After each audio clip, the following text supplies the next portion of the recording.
Bonjour, bienvenue dans Lex Inside, l'émission qui donne du sens à l'actualité juridique, du droit et rien que du droit. Au programme de ce numéro, on va parler de la réforme du contrôle des concentrations avec mon invité Malka Marcinkowski, associée chez UGGC Avocat. On parlera ensuite d'une autre réforme, celle des modes amiables de règlement des différends, avec Marie Albertini, associée chez PDGB. Et enfin, on parlera du dictionnaire juridique de droit spatial avec Lucien Rapp, consultant senior chez Watson, Fairley et Williams. Voilà pour les titres. Lex Inside, c'est parti.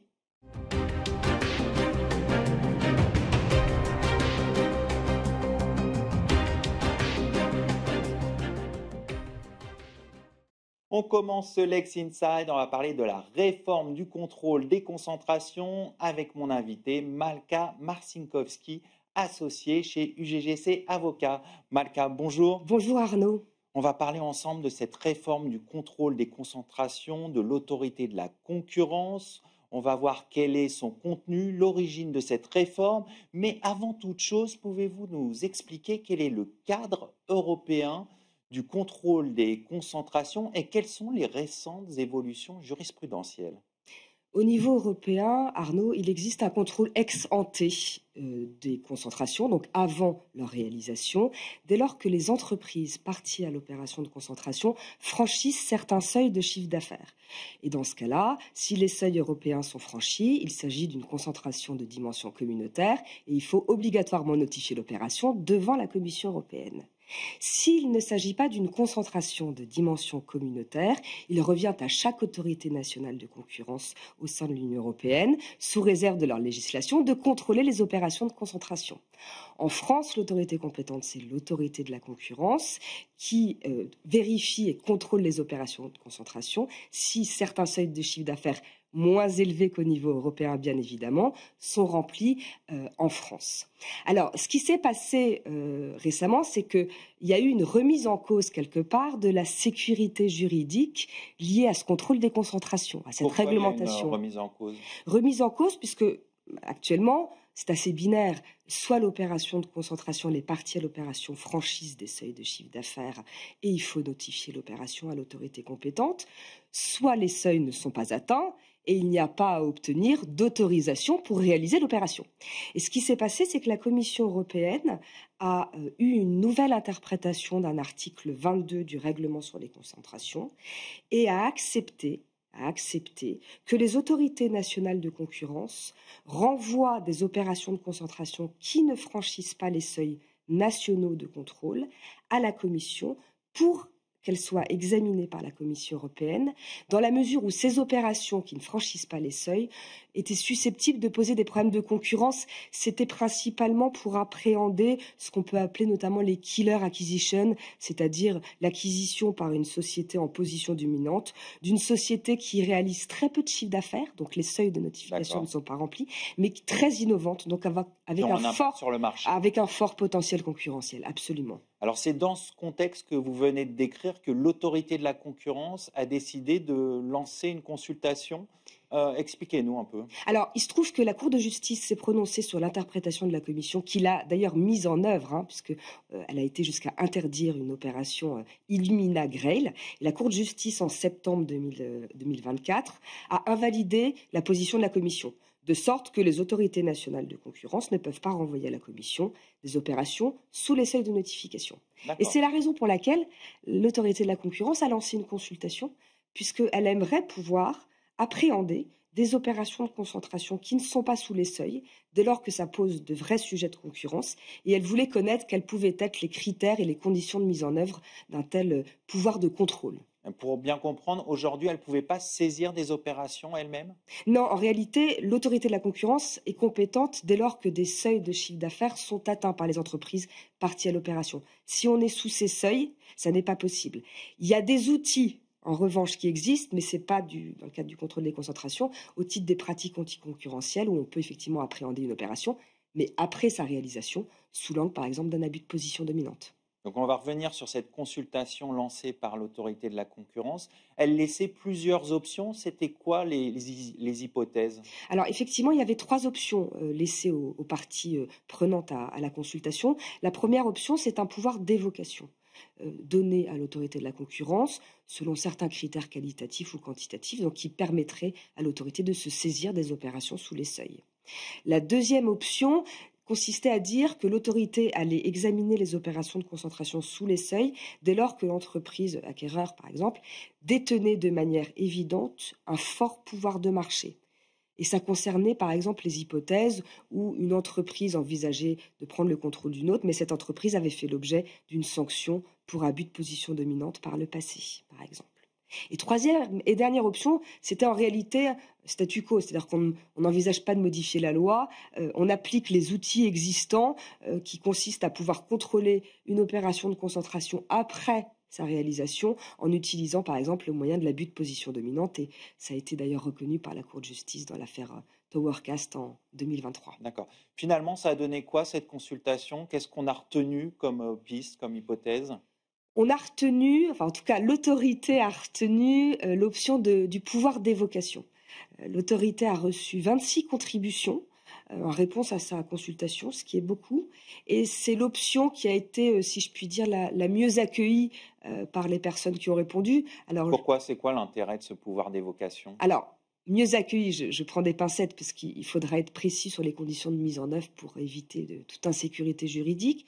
Mais en réalité, ce pouvoir d'évocation, selon les critères mis en œuvre, permettrait d'appréhender beaucoup plus finement les opérations de concentration sous les seuils qui seraient réellement susceptibles de poser des problèmes de concurrence. D'accord. Ça veut dire que l'autorité de la concurrence pourrait se saisir de certaines opérations à partir du moment où certains critères sont respectés, c'est ça? Absolument. Et l'autorité, du coup, a travaillé ou travaille, je n'ai pas d'informations à ce sujet, sur un texte qu'elle envisage de communiquer au pouvoir public pour une éventuelle modification législative, texte qui porterait sur ce pouvoir d'évocation et qui préciserait précisément les critères de mise en œuvre.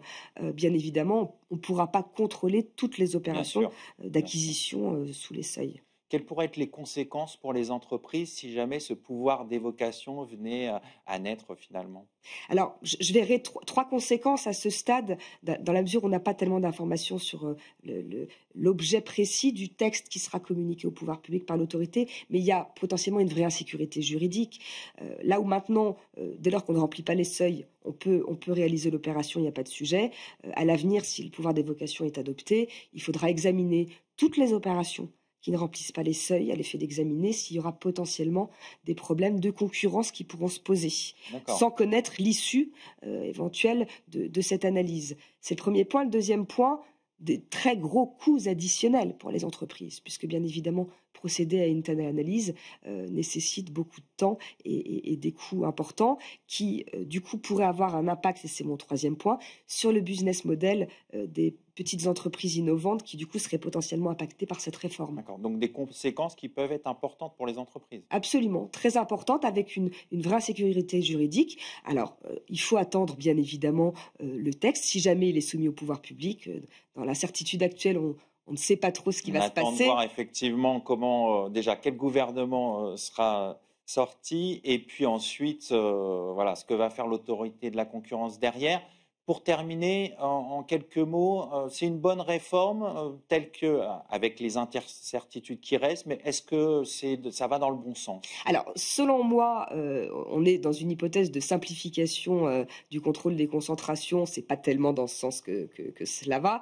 Néanmoins, on comprend l'esprit qui consiste à dire qu'il y a à l'heure actuelle des opérations de concentration qui ne sont pas notifiables, mais qui posent de vrais problèmes de concurrence, notamment dans le secteur de l'innovation, quand on rachète une jeune pousse innovante, par exemple. Potentiellement, effectivement, ça pourrait avoir des conséquences préjudiciables sur la concurrence. Donc, on voit qu'il y a encore quelques questions en suspens. Merci Malka Marcinkowski. Je rappelle que vous êtes associée chez UGGC Avocats. Merci Arnaud.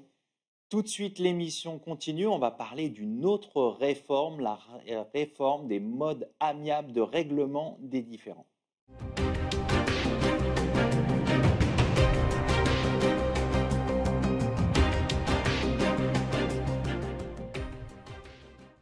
On poursuit ce Lex Inside, on va parler de la réforme des modes amiables de règlement des différends. Est-ce que c'est une réforme vraiment efficace.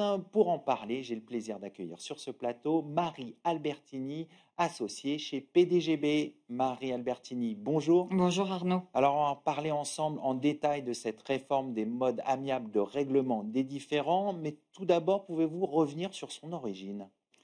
Alors, l'origine, c'est un décret du 18 juillet dernier qui est rentré en vigueur le 1er septembre et qui est parti d'un double constat qu'a fait le législateur, le ministère de la Justice. D'une part, celui que tout un chacun peut faire, que la justice civile est en crise depuis des années avec des tribunaux submergés, des délais pour obtenir une décision qui sont trop longs et des coûts qui sont parfois trop importants. Ça, c'est un premier constat. Et le second constat, c'est que les tentatives qui ont été faites pour insérer plus d'amiables dans le procès civil n'ont pas rencontré l'écho qui était attendu. D'où cette réforme qui vise à introduire vraiment beaucoup plus d'amiables dans le cadre du procès civil et qui donne un rôle aux juges très important dans ce nouveau cadre. Alors, introduire plus d'amiables dans le procès civil, c'est quoi les objectifs derrière? Les objectifs, c'est de parvenir à une justice qui soit à la fois plus efficace, plus rapide et apaisée.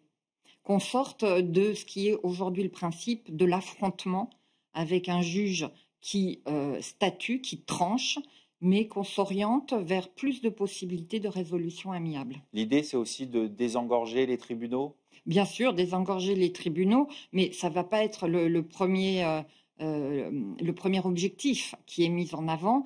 Le premier objectif, c'est de placer l'amiable au cœur du contentieux civil pour le faire muter, je dirais, de nature. Alors, on va revenir sur cette réforme donc introduite par le décret du 18 juillet. Quels sont les principaux changements?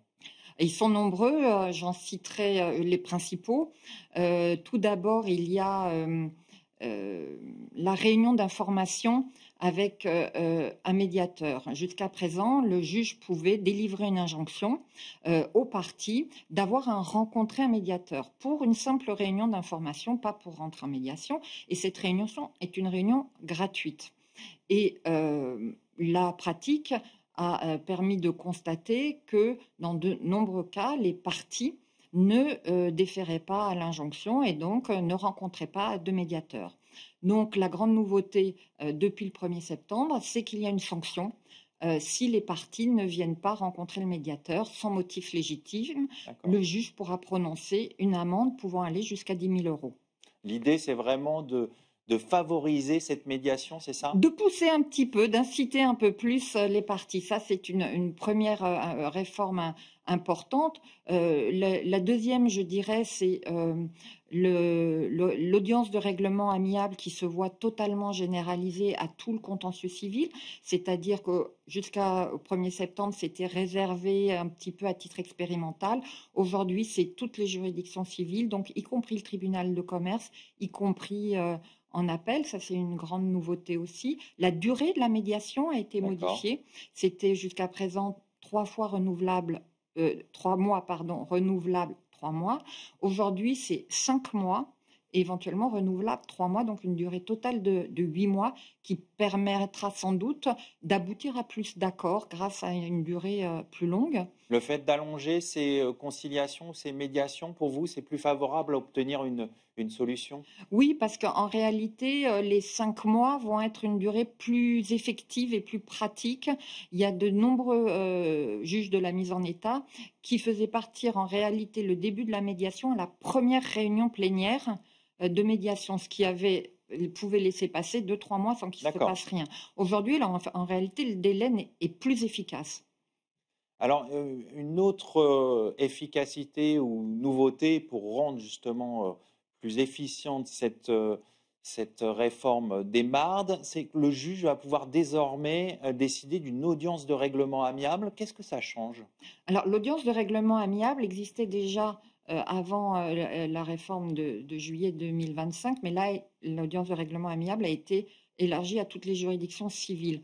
son objet, c'est le juge de la mise en état ou le juge en charge du litige peut décider de faire un stop dans le cours de l'instruction du dossier et de renvoyer les parties devant un juge qui n'est donc différent pour cette audience de règlement amiable. Et au cours de cette audience, à laquelle les parties sont convoquées, pas simplement les avocats, le juge va essayer de les inviter, de les inciter à trouver un accord. Et si c'est le cas, à la fin de l'audience amiable, il y a un PV d'accord qui est signé par les parties. Donc c'est vraiment une rencontre entre un magistrat et des parties pour trouver un accord amiable. Là encore, l'idée, c'est de trouver rapidement une solution et de réunir les parties pour trancher tout de suite le litige? Tout à fait. D'une certaine façon, c'est faire preuve de plus d'efficacité et c'est aussi réhumaniser la justice civile, puisque les parties qui sont très largement absentes des prétoires se voient invitées par le juge à venir discuter de leur litige, accompagnés bien entendu de leurs conseils qui ont un rôle très important à jouer dans tous ces processus. Alors, un autre point qui me semble important, c'est la faculté du juge de choisir le mode de résolution le plus adapté. Ça vous semble aussi un point qu'il faut soulever? C'est un point effectivement très important et même central. Le juge avait déjà la possibilité de concilier les parties, mais en réalité, ce n'était pas du tout utilisé. Et aujourd'hui, la réforme donne vraiment au juge un rôle central, un rôle de pivot pour organiser une justice collaborative avec donc les avocats et les parties pour discuter avec eux, pour trouver le mode de résolution du litige le plus adapté. Sur quels critères il va se fonder pour trouver le mode de résolution des litiges le plus adapté? Alors, il y a plusieurs critères. Il y a bien sûr la nature du litige. Est-ce que c'est un litige dans lequel une solution amiable sera possible? Sa technicité. Il peut y avoir, par exemple, besoin d'une expertise avant de trouver un accord amiable. Ça peut être la nature des relations entre les parties. Si les parties ne veulent absolument pas dialoguer, il ne peut pas y avoir de dialogue et d'accord. Et ça peut être aussi l'objectif qui est poursuivi par les parties. Parce que les parties, par exemple, peuvent avoir besoin d'un accord amiable rapide pour pouvoir poursuivre une relation contractuelle. Ou, au contraire, elles peuvent avoir besoin d'une décision de justice qui grave dans le marbre une décision qui pourra faire jurisprudence. Donc le juge va prendre en compte tous ces critères en discutant avec les avocats et avec les parties. Donc on voit dans cette réforme un rôle central du juge. Pour vous, c'est une bonne réforme? Pour moi, c'est une bonne réforme parce qu'elle place l'amiable au cœur du procès civil. Et c'est une nouvelle approche du procès civil, c'est-à-dire que le procès civil n'est plus simplement un affrontement entre deux parties, mais ça devient aussi un espace de dialogue pour trouver un accord. C'est une petite révolution de la culture judiciaire que nous avons tous, que ce soit les magistrats ou les avocats. Maintenant, reste à voir si les parties vont se saisir de cette opportunité. Tout à fait, c'est là qu'est le grand défi, c'est l'appropriation. Il faut que toutes les parties prenantes, à la fois les juridictions, mais aussi les avocats et les médiateurs, s'approprient cette réforme pour la faire vivre et aboutir vraiment à cette justice du XXIe siècle. On va conclure là-dessus. Merci Marie Albertini. Je rappelle que vous êtes associée chez PDGB Avocats. Merci Arnaud. Tout de suite, l'émission se poursuit. On va parler d'un tout autre univers, celui du droit spatial.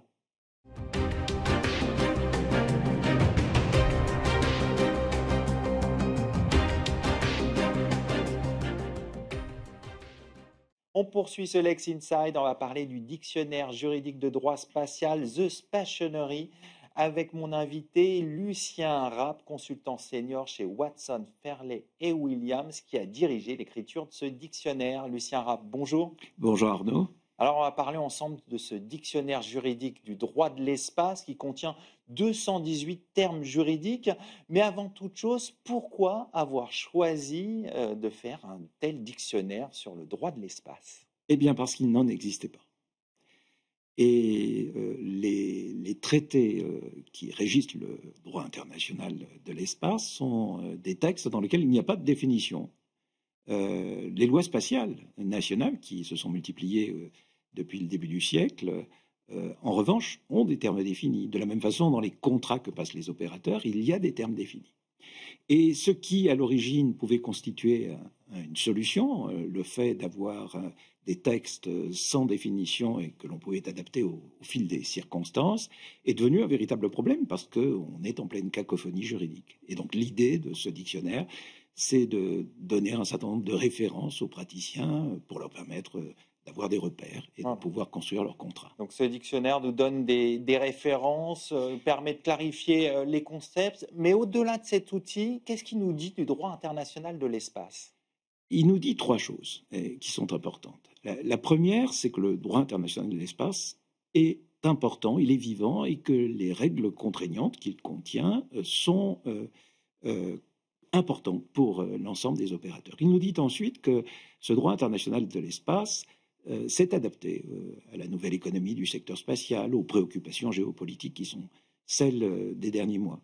Et il nous dit enfin que le droit international de l'espace est profondément ancré dans la pratique juridique internationale et que les opérateurs se sentent liés par ces dispositions. Alors, en parallèle de ce que vous venez de décrire, on observe à la fois un reniement des engagements internationaux et une montée des tensions. Est-ce que l'époque n'est pas marquée par l'usage de la force plutôt? Il est vrai qu'au cours des derniers mois, on a eu le sentiment qu'il y avait davantage de rapports de force que de rapports de droit. Mais tout de même, ce qui est frappant, c'est que même quand on prétend utiliser la force, le rapport de force dans les relations internationales, on le fait par référence au texte juridique. Les Américains, par exemple, ont un important programme qui s'appelle le programme Artemis. Ce programme comporte un engagement international qu'ils demandent aux États partenaires de signer. Cet engagement international a pour prétention de modifier assez sensiblement l'état du droit. Et ce qui est frappant, c'est effectivement qu'ils ont inscrit cet engagement international dans les textes internationaux existants, aussi bien ceux relatifs à l'espace que le droit international public général. Donc, même quand on veut utiliser le rapport de force, on le fait par référence au droit. Donc, c'est une bonne nouvelle. C'est une bonne nouvelle, mais on voit une militarisation de l'espace. Est-ce que cette militarisation de l'espace, elle n'a pas pour effet d'effacer ce droit international de l'espace? Alors, de manière prudente, les auteurs des traités internationaux ont souhaité contrôler l'utilisation à des fins militaires de l'espace, d'abord en mettant en place un principe de dénucléarisation. On ne peut pas utiliser l'énergie nucléaire et les armes nucléaires dans l'espace, et puis ensuite en faisant en sorte que les satellites militaires soient ou occupent une place un peu plus réduite que celle des satellites civils. Donc il y a quand même des garde-fous. Il y a des garde-fous. Cela étant, cette militarisation se fait aussi sur la base de textes juridiques et donc, même s'il y a militarisation de l'espace, nous avons les garde-fous, comme vous le disiez à l'instant, des textes internationaux. Alors on va s'interroger un peu sur la place de l'Europe dans ce contexte-là. Oui. Comment vous appréhendez justement, comment vous voyez, quel regard vous avez sur la place que l'Europe peut occuper dans ce droit international de l'espace? Alors, l'Europe est une puissance spatiale en devenir. Les politiques spatiales étaient des politiques nationales. Et l'Europe a décidé, effectivement, maintenant de prendre en main son destin. Nous allons avoir, nous l'espérons, à échéance moyenne, une loi spatiale européenne, ce qui est une très bonne nouvelle. L'Europe reste une zone de commerce intégrée par le droit, c'est même la première et la seule zone de commerce qui est à ce point intégrée, 450 millions de consommateurs, et le droit y occupe une place importante, et bien évidemment les règles du droit spatial. Nous avons une agence spatiale européenne qui vient de fêter ses 50 ans, et l'Europe reste ou aspire à devenir un des pôles spatiaux les plus importants de la planète. Donc on voit que l'Europe a toute sa place dans cet environnement, mais oui. Quid de la France? La France occupe sa place de puissance spatiale historique. Elle a perdu son rôle de première ou de deuxième puissance mondiale, mais quand on regarde des événements aussi récents que le Salon du Bourget, où nous avions un Space Hub, quand on regarde le rôle de la loi spatiale française, elle a vocation à s'appliquer d'abord sur le territoire français, mais elle est surtout, elle sert d'inspiration pour de nombreuses lois nationales. Donc nous sommes effectivement devant une situation qui est très originale sur le plan international. Et puis les grandes entreprises spatiales du monde sont aussi pour une large part des entreprises françaises, Airbus Defence and Space, Thales Alenia Space, Ariane Espace. Nous allons avoir, nous l'espérons, un lanceur Ariane 6 de dernier cri, capable de tenir la concurrence avec SpaceX, l'américain.